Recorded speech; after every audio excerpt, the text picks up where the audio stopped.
Hi, and welcome everyone to another WebRTC Fiddle of the Month. This time, we're going to talk about loss-based bandwidth estimation. Okay, and what exactly does that mean? We have this nice slide here for you. Essentially, when we talk about loss-based bandwidth estimation, the thing that we care about is shoving as much as possible into the network. We want to do that anyway with bandwidth estimation to understand how much there is. But here it's like luggage. We're going to shove in as much as we can until we can't shove anymore because things start spewing out of the luggage and we can't close it anymore. How does it work exactly? First of all, we send out media because this is what we're trying to do. We send the media, the receiver looks at that and says, well, was there any packet lost? Did I lose anything in the process? If the answer is yes, we're going to decrease the bandwidth. Okay, it means that if there is packet loss, we can reduce bandwidth estimation of what we think we can send over the network. If the answer is no, there is no packet loss, we can increase our bandwidth estimation values. Okay, so that's a bit what's going on. Now, the good thing about it, it's really simple to implement. The slightly bad thing about it is that once there is packet loss, it already means that there is a problem, and we're trying to solve the problem after it happened. Now, what we want to focus in this fiddle is how exactly that looks like on the network itself. And this is where you come in, Phil. Yes. So we have a fiddle that needs to do a lot of extra work to disable the smarter bandwidth estimation, the delay-based bandwidth estimation in WebRTC. So we start simple. If you run it yourself, I recommend running it with these Chrome settings because that gives you a connection which is a bit delayed, which makes it a bit more realistic. And then we do have a nice graph here, which you can see on the right. And this part is our normal local peer connection exchange, but we do a little bit of FTP manipulation here. So we replace the transport wide CC bandwidth estimation algorithm, with just replacing it or the things that identify it in the FTP with something that is not understood in the purpose, which disables.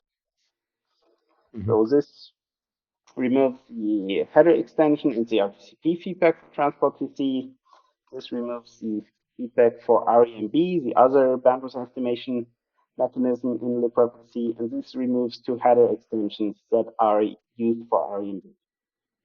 Okay, so essentially what we're doing is we're saying we want to see how RTP would work Mm-hmm. without anything smart taking place. So we're not Yes. going to say much about, have packets been lost, when exactly, what we think the bandwidth is going to be. We're just going to force WebRTC to work blind.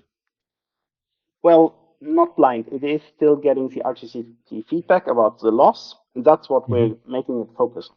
That's the only Yep, thing but that's left. the most naive approach, the one that you would expect to see 20 years ago in implementations. Yes.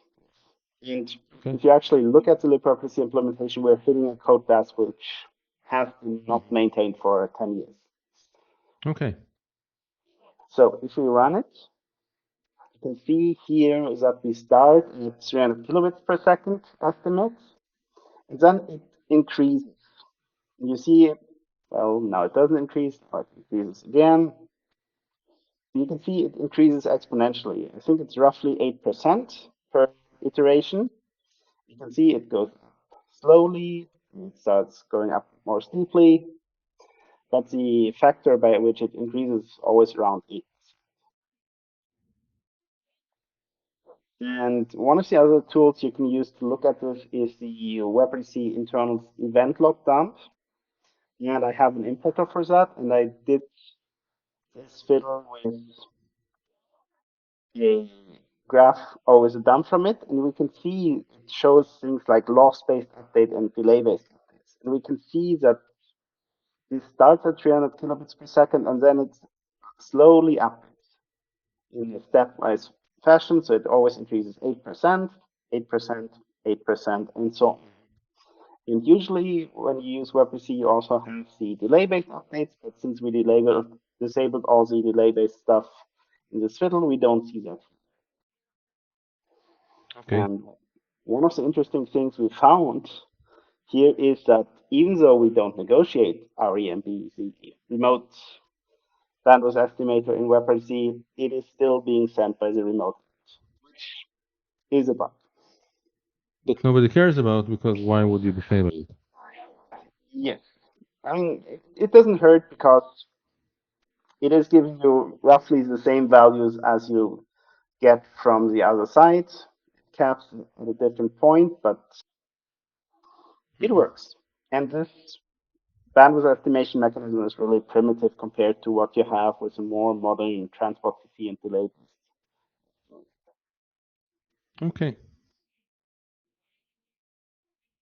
So I guess that's the end for this time.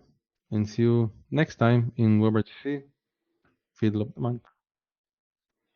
Bye. Bye.